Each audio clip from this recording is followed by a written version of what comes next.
Hi everyone, welcome to part 2 of big band chord soloing. In this section we're going to be talking about how we can use different harmonies to highlight that blues scale that we were working with in our previous lesson. If you haven't checked out the previous lesson, see the description below and the link will be in it. And as always, if you would like to purchase the PDF of all the music with the correct fingering and tab and standard notation with the chords labeled as well, you can do that in the description below as well too for all of the sections in this mini-series. So, to a quick review, last time we talked about our blues notes in B flat. We have F, G, B flat, C, D flat. We kind of said that's kind of the Charlie Christian, Lester Young, kind of early swing era blues sound. And then if we move it up, we have A flat, B flat, D flat, E flat, E, and F, and that's kind of our more minor sound, right? And then we can kind of chromatically connect all of that.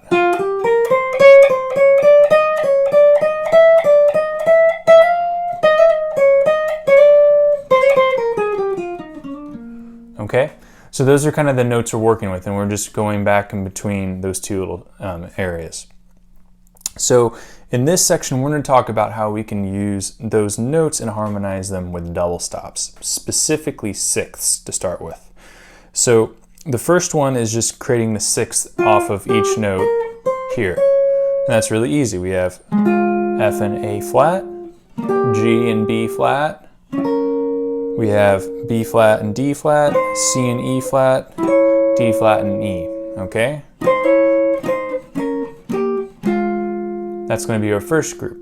Now if you take it up a little, we can start here on B flat and D flat, and then D flat and E, chromatic D and F, E flat and G flat, E and G, F and A flat. So all together you have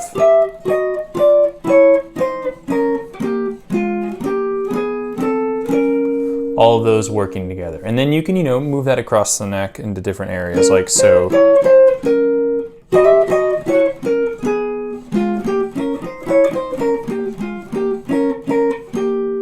Okay, so that's going to be the first way we harmonize. So if we take some of the ideas from last lesson and in the different ways we can harmonize with the diminished harmony, and then what we did from kind of the intro lesson where we have the half steps and the comping, we can just kind of put this right in.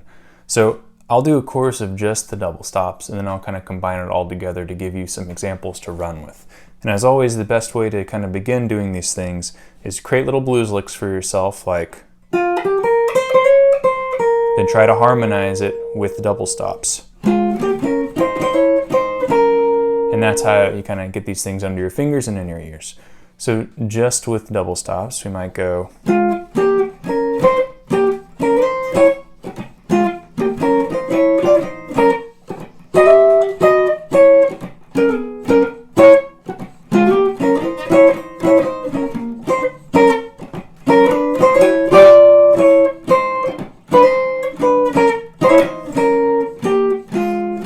Now with chords,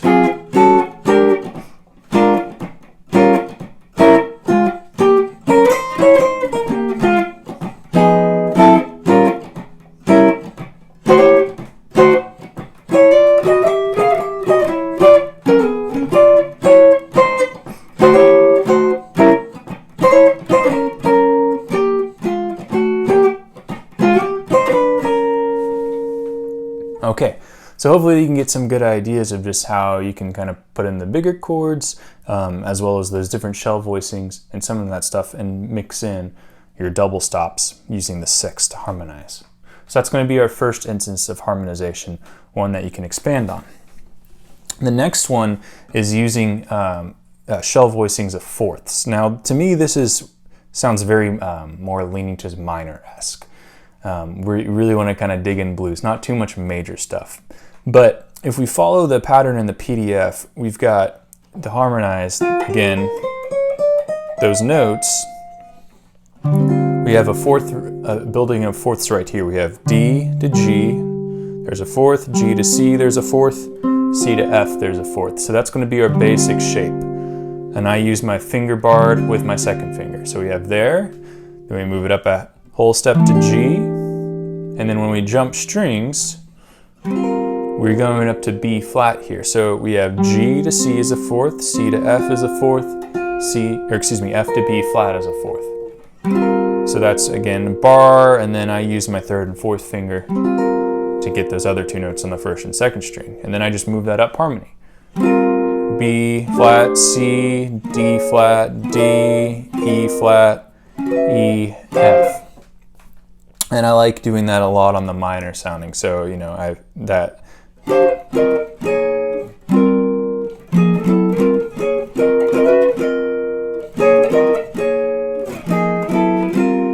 that's the sound that I really like. It works for more of the major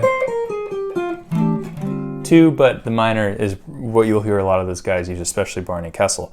So if I want to drop some of that in, I'm going to just do a course of using that, and then I'll use some of the other things as well and try and get a contrast on the second time through the fourths over kind of the E flat chord, more minor sounding, versus the double stops on the major chord, the one chord specifically more major sounding. So just with the fourths at first, I might go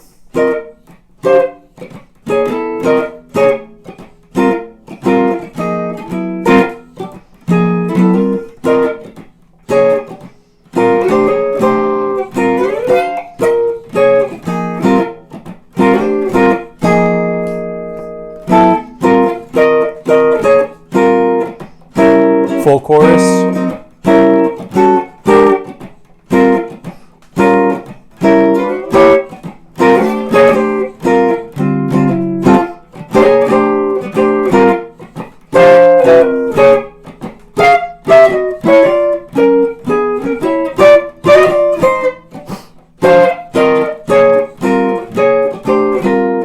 One more time.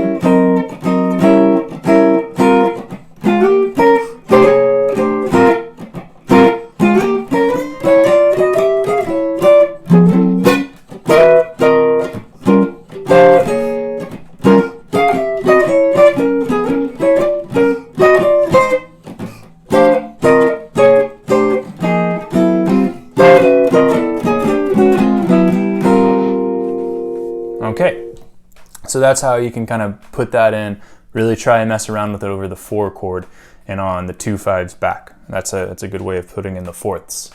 And as a side note, that last little lick of just working down from the 5th chromatically to the 1 and ending, you know, I went past it and came back. That's a really good ending lick too.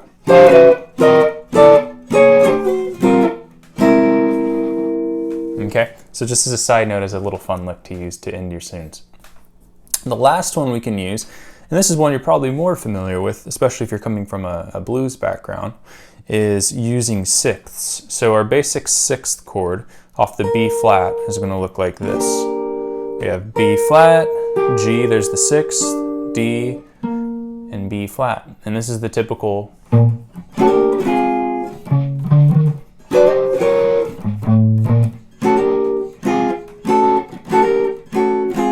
right? It's that sound. So what we're going to do is just take it, and we're not going to necessarily do it on the 2nd string, but I'm going to start on the A flat to show you that chromatic.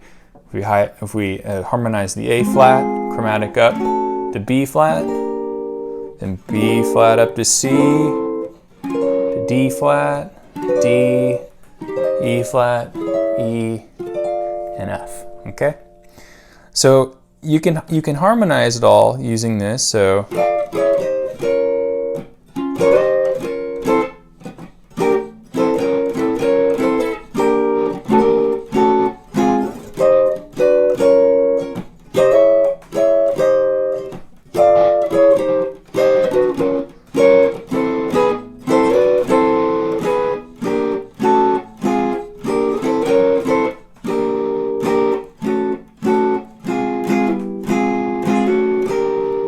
that works really nicely.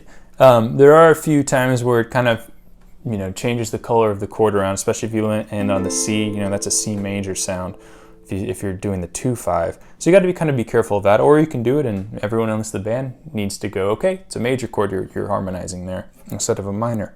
and that's fine too. But the way I really like to do that is just set up those 1 and 4 chords with that that classic blues sound, that classic blues lick of the chromatics. So if we put this in the larger context, I might go.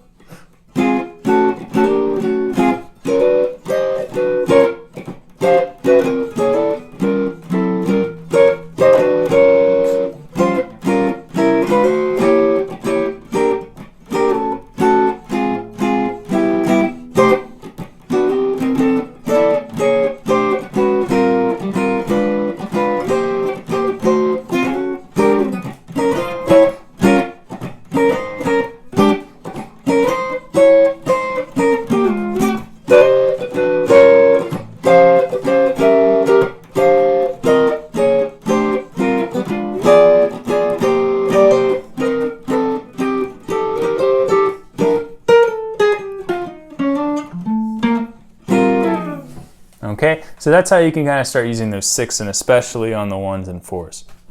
Now, that was a lot of the hodgepodge of everything. What I'll do is now take 3 choruses through and use everything we've learned thus far in the last 2 videos. And then next week what we'll do is make an arrangement of the Count Basie tune Splanky using all these different ideas.